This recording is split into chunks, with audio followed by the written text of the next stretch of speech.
Hell yeah.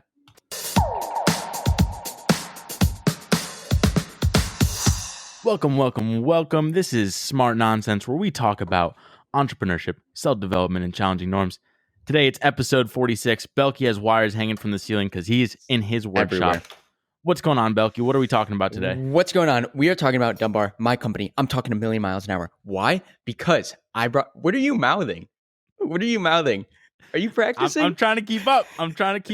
I brought coffee to the workshop today. I feel like I haven't been me for weeks.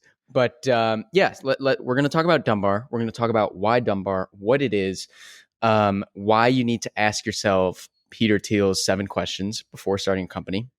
And I did my homework, and I feel like I could run a marathon and shoot heroin, probably, and then conquer the world with Dunbar.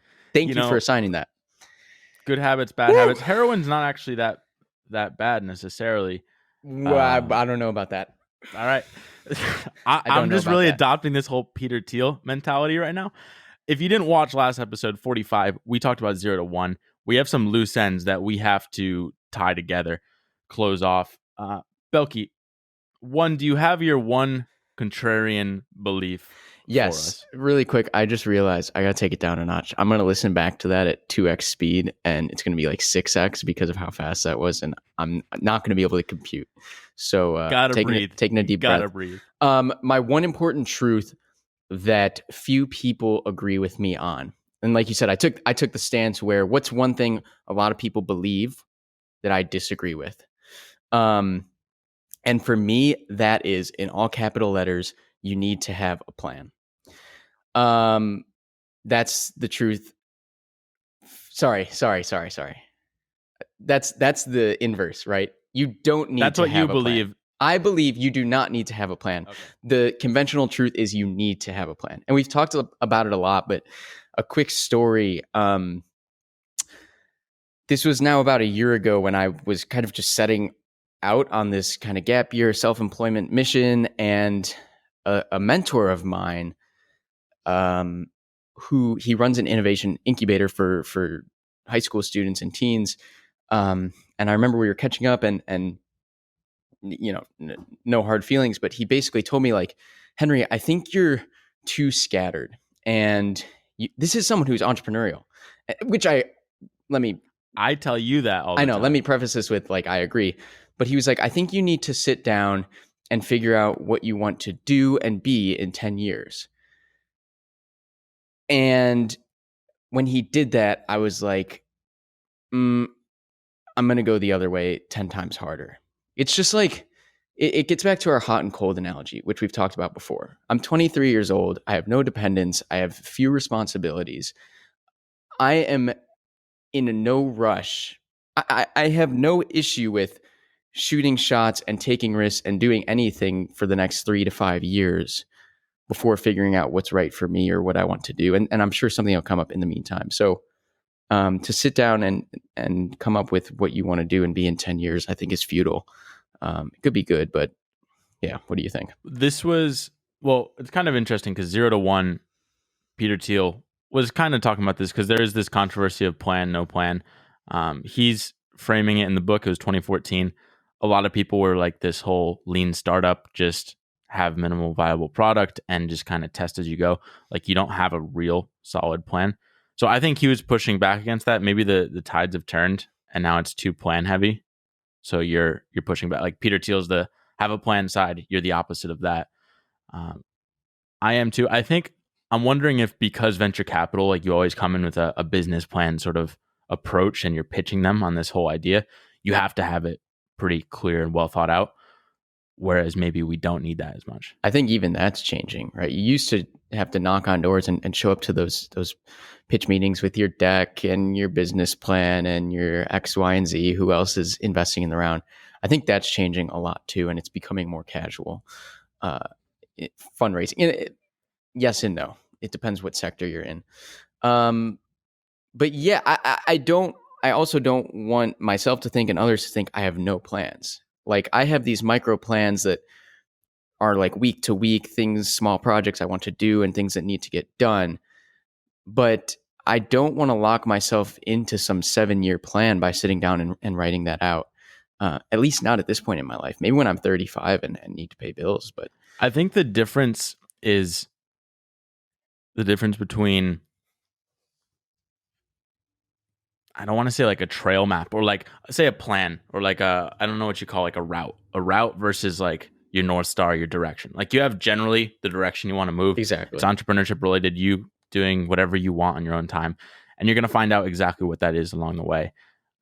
But some people want to know the exact path to get to the North Pole, whatever. I'm thinking North Star because I was just listening to a lot of good David Perel podcasts. I sent you a couple. I queued him. I'm listening to a couple right now, but one was Jason Fried, who wrote Rework, great book, one of my favorites actually. And the idea there is he's building businesses, but he doesn't want them to grow as slowly as possible. Versus like that's a contrarian belief that I realize that I embody. I want that, even though I don't say that necessarily. I'm like, Dylan, let's build this. Like, oh, there's a good platform. Come on and help with Dunbar. And you're like, no, like I just want to do this one thing super slowly and super well. When I went to, or when my dad and we went to Cuba, and everything's just like we're running around. We're at that American pace. Actually, the last line in the podcast is like, it's such a bad thing. The American work ethic. That's our worst export because like everyone's just rushing around now. But in Cuba, there's this one simple word that's just like check your pace. It's just tranquilo. It's like, yo, fucking check your pace. Like you're going too fast. That's Slow worldwide. down. That's worldwide too. We're so not used to it, but I think that's a great mentality. And there, Jason Fried, who started Basecamp, just for context, and a couple other companies, but it's basically like his one measure is, are we profitable? If we're profitable, just keep going at the pace that we want. So I think that's awesome. Like I want to embody that more, is like just grow at the pace that's right for you, because you're trying to have this like deep roots of a solid business that's going to last generations.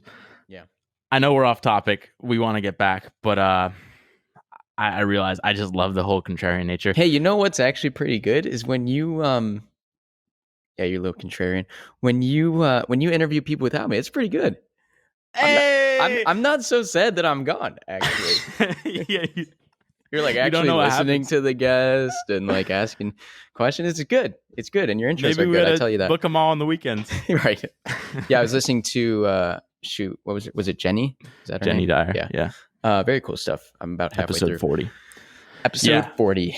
I want to quickly mention too, I'm getting more obsessed with Peter Thiel, listening to David Perel talking with Ryan Holiday right now on their podcast about Peter Thiel, because I guess Ryan Holiday had a book about that Gawker thing that I mentioned, the Netflix documentary. Gawker. But did I really say that, Rhode Islandy? Something like it's that. cool because he's not trying to be contrarian. He's just trying to be an original thinker. Like he really builds from the ground up himself, kind of first principles related, but yeah. Like he comes to these conclusions. It just happens that the conclusions are a lot different contrary. than society. That's kind of how I feel. Is like I try and take the first principles approach with everything, and a lot of the things I say and converse about, like they come off as me being really contrarian, but I'm really just trying to like get to the bottom of things. Like, why is this the way it is? And obviously that's contrarian because these things are the way they are. And so my mom tells me all the time I'm a contrarian, and I'm really just trying to learn. I'm trying to figure the world out. So it's really fun. It's like the toddler approach. Yeah, so exactly. You do your first principles for why you want to start your own business? Yes. So I started with the 7 questions you sent me for starting a company, which came up from Peter Thiel, especially it was clean tech related, right? Like things he saw go wrong in clean tech. What is clean tech? I've missed that. It's just like the green energy movement. Oh, okay. The green movement. And what, it failed completely? And it's tech related. So it's like there were a lot of these companies that were coming up and like, oh, we're going to have this crazy new biofuel or like wind turbines, and just a lot of BS companies there. It was a bubble. Okay. But he came up with these 7 questions: the engineering question, timing question, monopoly question, people question, distribution question, durability question, secret question. And those were all kind of like different chapters in 0 to 1. And I started there and I answered all those questions. And this is when I text you saying I'm getting all juiced up, because as I started working through these questions, I was like, not only am I stoked to build Dunbar, it's 10 times what I thought it was. No, that's not the conclusion I wanted. That is the conclusion. And then it was really, really easy for me to answer the why Dunbar question after doing that. Okay. Yeah. I have why Dunbar. But when I did those 7 questions, which you should put in the show notes for anyone wanting to do anything, start anything, ask themselves what they're doing in their own company or in a company they work for, I think it was really interesting. And I just took 30 minutes and did it. So let's go back. What is Dunbar? You can also link the video I made, which I tried to keep both specific but also somewhat vague because it is my secret, though I don't. And it's also vague because you have no plan. Exactly. So Dunbar was, it came out of this space where literally just one day I was on Facebook and probably someone posted something and I was like, who the heck is that? We've got 85 mutual friends, which is decent by any metric. We should know one another. And I have no idea who this person is. And then I go into my friends list and there's 2,000-3,000 people. And I'm like, okay, something's happening right now. This is also when Mark Zuckerberg's testifying before Congress about privacy laws and all these different things are kind of clashing. Twitter's cracking down on Trump and hate speech. And so I'm like, okay, something's happening. I don't like it. It's not good. And I think I didn't go to you first. I was talking with a friend and we were like, well, what if we just dumb this whole thing down, first principles, and go back to the reason these platforms were created, which was, to, if we take Facebook, for instance, it was to find and maintain your classmates, maybe a couple hundred people at Harvard. I'm like, can we take it back to there? And I was doing some research. I found Robin Dunbar, the psychologist, who's still alive, by the way. I'm going to get him on. He's faculty at Is he Oxford. on Twitter, baby? No, but he's faculty at Oxford, which means he's gotten oxford.edu. Robin Dunbar, I'm coming for you. I will find your email. But he basically had this notion, and a lot of people have heard it. Maybe they don't know it's Dunbar, but he said, essentially, there's a cognitive limit to the amount of social interactions we can have. And I remember growing up, it was always like you can only know 100 to 200 people by name, by face and by name. And Dunbar's like, that number is 150. And what I think is so brilliant about what he said is it's the 150 people you could meet at a bar and not be embarrassed to join for a drink uninvited. So you just stumble into them at the bar and you're not afraid to grab a drink and join them and, kick it. Those are your Dunbar 150. For some people, it's 3. For myself, it's probably 20 to 30. And some people, it's 200, and that's fine. But there is a limit, and Facebook has far exceeded that. Okay. So, do you have any questions so far? No, I think the one clarification is Facebook didn't necessarily intend for that purpose. It's more so just to keep you connected, maybe with fringe people. It's cool seeing these people as long as you know their name and face. It's great that we're at this point probably 3 degrees of separation from everyone on the planet, or it's 7 or whatever it is. But then also, why are we not spending time with the 7 people we're closest to? That's the problem. It's not a substitute to say I'm liking their pictures and I'm commenting on my mom's stuff and we're going back and forth on Twitter with my friends and family. It's not enough.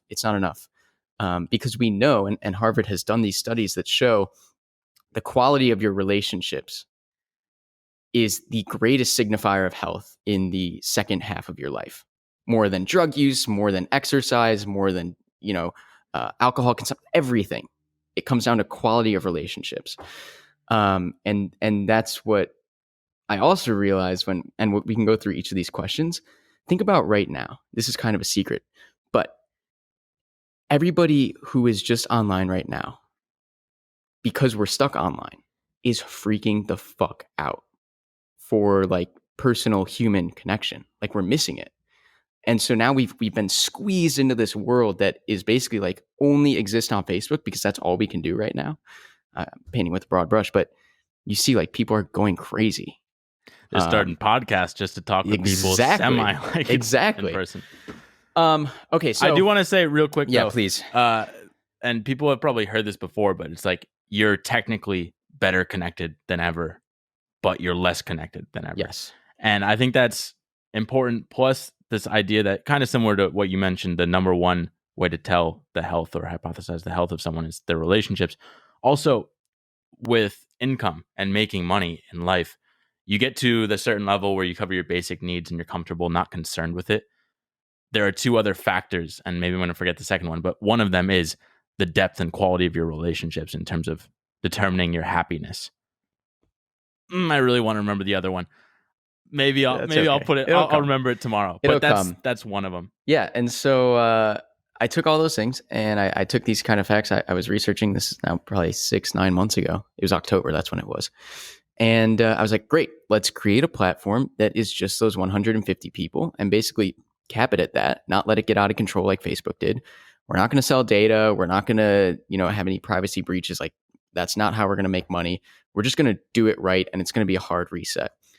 And when I was talking about that with friends, what we ended up doing was coming up with a platform that was like, you can post pictures to your top 100 and you can like and comment and do all that. And we were like, wait a minute, we're creating Instagram just for your 150 people. And that's hard to code too, is like, what happens, Dylan, you're in my Dunbar, you're on my platform, we're liking pictures and stuff, you're in my top 150. And then you and I fall out like in 3 days time, we have a big fight. It's like, is it the app's responsibility to like block both of you on each other's? Like, can it go over 150? It was messy. And that's when you and I talked. And this is when things got interesting. And I remember you saying like, no, that's not it. And I was like, yep, that is not it. And you were like, make it super, super simple, kind of a first principles thing. Just make it easy for people to meet up with one another, incentivize them to do so, and they will sort themselves out Dunbar wise. And so then the platform became, okay, great. If you just show up with somebody to a coffee shop or a participating restaurant, and you're with at least one friend, you're at least two people, you get 10 or 20% off your drinks or your meal or whatever it is. And that way, over time, we don't have to hard code who's your 50 people, who's your 150 people. We'll just be able to see based on your human interaction, like who you're spending time with. And then you can do a lot of interesting things from there. And that's why I was so bummed for a long time. But this actually gets to the people question.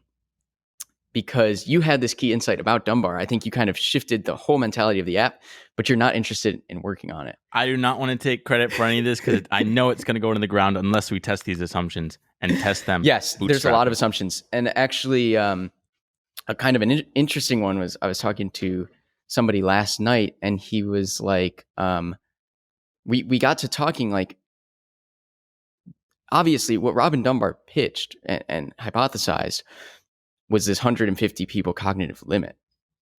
That in it itself is an assumption. Like, we might do this and have some success and create this app and find out that Dunbar's number is actually 400 or 600 or 800. Like the core of the entire app is an assumption. And that's something we have to figure out down the line. But what I want to do, and maybe we go through the questions first, but I do want to see how we can test the basic assumptions of like the value proposition that Dunbar would have. See how we can test that super easily, super quickly, super cheaply. But maybe you want to go over the 7 questions first. Well, really quick, and you and I have talked a bit about that, but it's as simple as this is like MVP stuff, minimum viable product, and just iterating and testing. It's like assumption number 1, and again, we've talked about this. It's like, can we get 2 people to walk into a coffee shop together, show their phones, or give a code that they're there for on Dunbar's behalf, and will the restaurant give them an agreed upon amount? Well, all right, I just want to get into it because we'll come back to the 7 questions. But fuck the 7 questions. All right, there are so many assumptions there, right? Within just people walking in, using an app for it, talking to the restaurant. What I liked was, I think it was maybe from How I Built This. Is it Brian Chesky or Joey Gebiet? From what company? From Airbnb. Whatever the Airbnb, How I Built This. I think that's what it's from. But they were literally taking photos for people putting out their homes in the early days of Airbnb because they didn't know how to take good ones. So if you were looking at a hotel, comparing it to staying in some dude's house, and it looks like he took it in the bathroom, like a mirror selfie, it's shitty and you're not going to want to stay there. So they paid professional photographers to come to these people's homes in New York or wherever and take the photos. So it was super like very hands-on, not scalable. And then you figure out how to scale it later. So what I'm thinking is like, okay, you have this assumption. I think the most critical one is, are people going to want to meet up with each other? And I mean, I would love this. Like I was thinking about it before with like, if I could just ping my schedule. So like my Google Calendar has some openings in that. If that just gets sent out to the world, like Dylan has an opening from 2 to 4 p.m. Anyone want to hang out, grab lunch, grab a bite, grab a drink, whatever. That would be so cool. It just that's functionality we've talked about bringing down the line. But I think fundamentally there, what you could maybe do is just, I don't know, is your target audience like people our age, like Gen Z type people that are always on their phones? But I know it's naive to say everyone, but we know, like we were saying, it's the quality of your relationships in the second half of your life that are so important. So yes, it's like Gen Z now, but also people who are 40, who would be 50. more like, who's your I forgot the term for it, like first adopters, consumer sector. Yeah, Gen Z.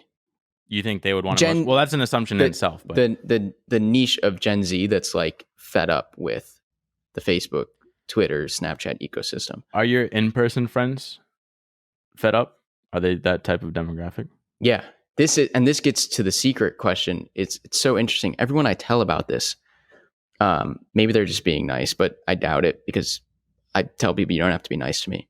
They're like, oh yeah, like I do have that problem. I don't know any of these people. I don't use Facebook for this anymore. Like I only go on Facebook to see people's birthdays. Like I feel like when I tell people, it makes me realize like, oh, this is actually a secret that people aren't realizing is it's just about to implode on itself. Like Facebook is just imploding slowly, but at least in our demographic. Here's where, so I get scared when you're like, I want to find a developer. You have not much coding experience. It's a shit show. Like once you get into building a team, super dangerous. So I'm thinking like you have your friends, right? With their demographic, they're clearly fed up with Facebook other than birthdays and etc. What if you're like, all right, this is a friend who I know is fed up. Who are his 10 closest friends or whatever? And then you're like, hey, let's call him John. Hey, John, you give me $10 and I'll book your calendar this week with lunches with your closest friends. And now you're testing the assumption that they're doing it because of the money. Like that's an assumption too. And then, or sorry, you'll give. I'm paying them. Okay. Say, oh, that's super interesting. All right, well, whatever. It's the same thing as the restaurant giving them a discount. It's like, hey, if you meet up with one of your friends this week, I'll give you $10. I like that. And maybe you don't want to incentivize because there is like you don't want to give people money for something they'd naturally do. Maybe it's actually they don't give a shit about the money. It's just if you can connect them with their friend, like, hey, maybe that's worth testing before even the money part is just, hey, do you want to have lunch with a friend this week? And then you reach out to all those friends, be like, hey, do you have an opening in your schedule? You know his schedule, her schedule, whatever. And then try and match them for like a lunch date at X place. Yeah. See, the problem is, and this gets to the timing question, I guess we can kind of weave all these in here. Just in terms of COVID, like these things are much harder now. I really like that though. That's like super easy. Just to prove the point, like if I give you X incentive, will you just go eat with this person? I feel like the answer is so obviously yes. But you can't make that assumption. Yeah, it seems like, all right, is already a friend. I was asking about meeting up with this person and you just arranged it for us. Yeah. It sounds like a service, like you have your own assistant. But that's not what the app would do. It's not a meetup arranger. Why not? Like, isn't the problem for me is like, I would love to have lunch with someone every single day, but I don't want to reach out to all my friends and be like, hey, you want to grab lunch? Oh yeah. See, that's a completely different problem. That's like that's like you need an assistant to manage your life. But I mean, you could obviously scale that with software and just like it checks schedules of your friends, cross references with yours. Uh, wow, I got to write this down. That's a heavy hitter. Well, there are so many assumptions of like what people find valuable. For me, that's what I'd find valuable is just like, oh, I put out I'm free tomorrow, and then all my friends can like, oh, you're free, you want to grab lunch, and I can kind of like pick who I want to go to lunch with. So you want this to cross-reference your, my schedule with theirs. Yeah, cross-reference your schedules so that it automatically plans. And so what I kind of did was design that aspect into the app. Remember we talked about this, like it's 6 p.m. and you can set a beacon on the app that says like, hey, I'm going to Domino's at 6 p.m. and it's going to notify all your Dunbars. Maybe it's 40 people, like who's in. I even think, well, just because I feel like people have generally the same schedules, like in college and work, like you get off at this time. You don't have to do it immediately. It could be planned in the future. Like, hey, for the next week, I know this is roughly my schedule. And then it just pings out. And like, if any match up, it's like, hey, Dunbar's like, hey, do you want to have lunch with Henry this week? That's super interesting. And it books it for you. And make it easy. Huh. Okay. Wow. I mean, this is recorded, so you don't even have to take notes on it, Buggy. But yeah, sorry for my silence. I'm like furiously typing because that's really interesting.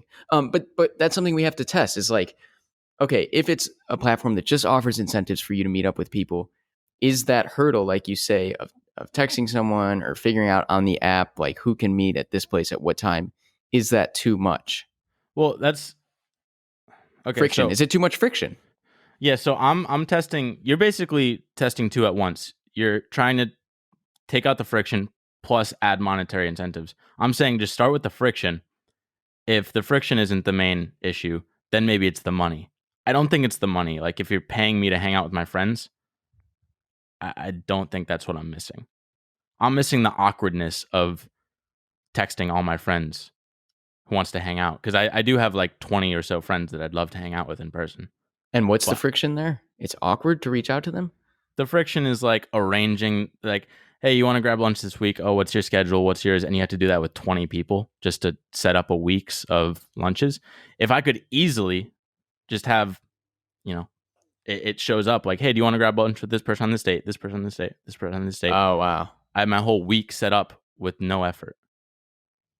And you're saying no incentive. You're saying you wouldn't need an incentive to meet up with them? I don't think so. That's enough for you? Maybe I would. I'm not sure, but I think starting with the friction, because you have too many things you're adding to the hypothesis. I'm going to start with friction then. Wow, Pap. Okay, that's really interesting. Where do you want to turn? Do you want to go over these? Or we're kind of running. Oh my gosh, time flies when you're having fun. Why don't we turn to why Dunbar then? But I feel like now we have so many unanswered questions, but we should talk about probably why Dunbar. I also want to get into like actual actionable steps that you're going to do this week to test this whole friction idea. Okay. It's super easy. You literally just I know call it's your super friend. easy. I mean, for a time, from the stance of time. Well, I'm rattled right now, and you know why I'm rattled? It's because you bring up such a good point that I want to like shut down the podcast right now and just sit here and think. Like I need to just sit and think and figure out like, okay, what is that first assumption we need to test? And it sounds like, okay, it's either friction or money, but you can't test both at once or you will get confounding results. Okay, do you just want the notes for what I jotted down for why Dunbar?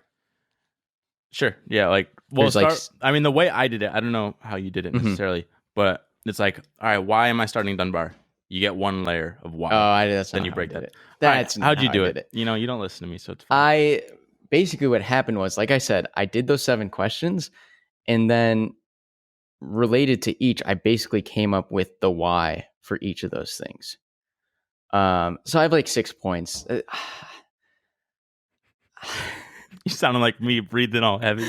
I don't know if you want these 6 points. I don't know if it was what you were looking for. Well, get to the essence of really And Why it's are things you we doing talked this? about. Okay, I'm just gonna rattle them off so that we can go on to action items. And I got to eat lunch.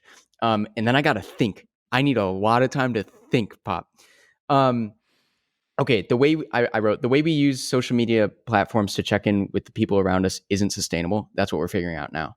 All of the founders of these platforms have gone crazy. They've denounced them. They don't let their kids use it, except Zuckerberg for some reason, weirdo. If that's not enough, I don't know what is. So I've got that. I have 2,500 friends. I don't know who they are. Solving a problem for myself first, a small problem that I'm realizing a lot of people have. We've talked about this. The quality of relationships are the single best signifier of health. We don't have quality relationships online. And like I said, like if you look at everyone now, like, does this look like quality relationships online? Like people are going insane because they're stuck online.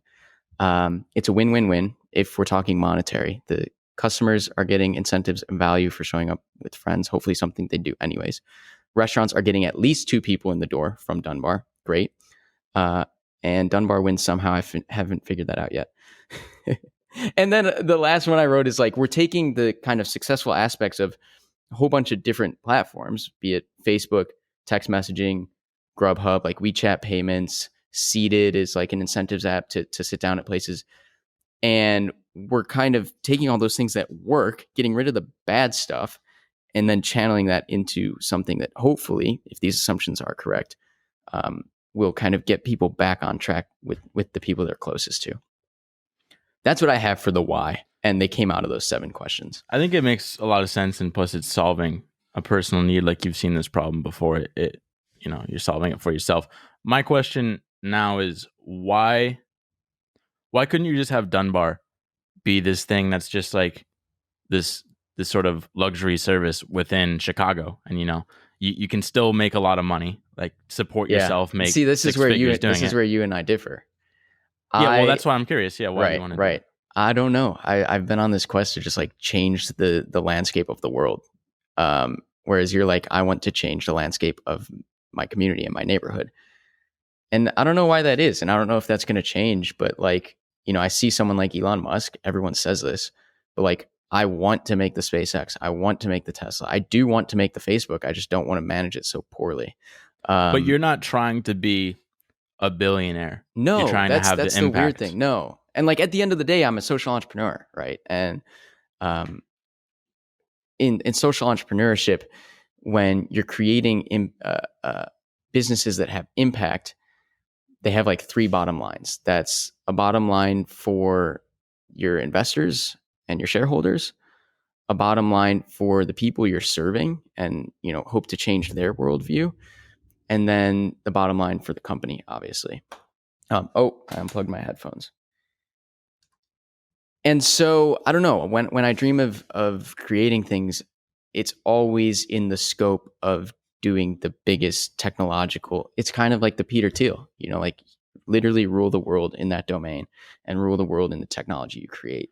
One thing that I liked about that David Perel and Friedman podcast, Friedman? Am I saying Friedman? Fried podcast, Jason Fried, is he's like, everyone in Silicon Valley, I see this a lot, and it's the whole mentality with venture capital, is everyone's rushing around trying to build these giants tomorrow. But there's no rush at all. Like, it makes no sense. You have this super long life to live. Just make it sustainable. And that's by being profitable. And you don't have to have these investor pressures.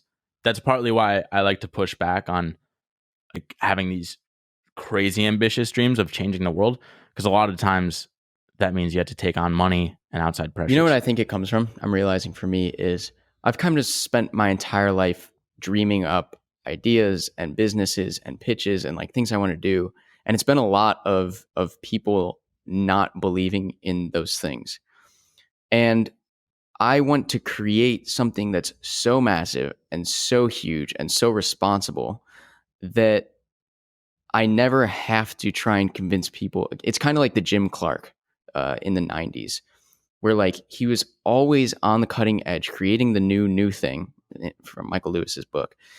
And he came to the point where... Who is this dude? I don't know who Jim Clark. He's the founder of Netscape, Silicon Graphics, basically like the reason we can do anything online. Like that was Jim Clark.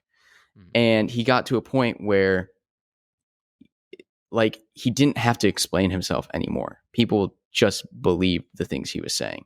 And I think being so different growing up my entire life, having to try and explain myself, I'm on this quest to create something that's massive and has changed, like Dunbar, changes people's lives so that I never have to explain something again. You know, it's kind of like the PayPal mafia, right? They create PayPal. It's this wildly successful thing. And then people are just running and screaming to get behind them. By the same token, would you argue that Derek Sivers isn't influential? No, you can be influential to two people. And I still believe that I think too. he's had, compared to, like, there are people in the mafia that I don't even know. Granted, their impact is through the business, but Derek Sivers may have had a larger impact just from writing his book and, you know, touching a couple 100,000 people through CD Baby. So it's not like, again, I want you to change the world. I think that's awesome. Yeah. I just like, how do we bring it back down to reality and then test it and make sure you really want that? Yeah. But well, let's talk about action items, and then all right. So one, do you actually think, because I know I threw out friction, maybe that's not the approach. I'm not sure. For me, it's friction. I think. know. But this is kind of the first time hearing of it. That's why I need to sit and think. Right. I didn't assume it was a friction issue if it's the 20 people you're closest with. What I sent you last night about the book Drive. The book Drive is like, it's all about incentives and like, what is it? Like getting people to really want to work and invest their time and stuff. And basically money isn't a good incentive unless you're doing like some factory item and it's like, we'll pay you more if you get more widgets out.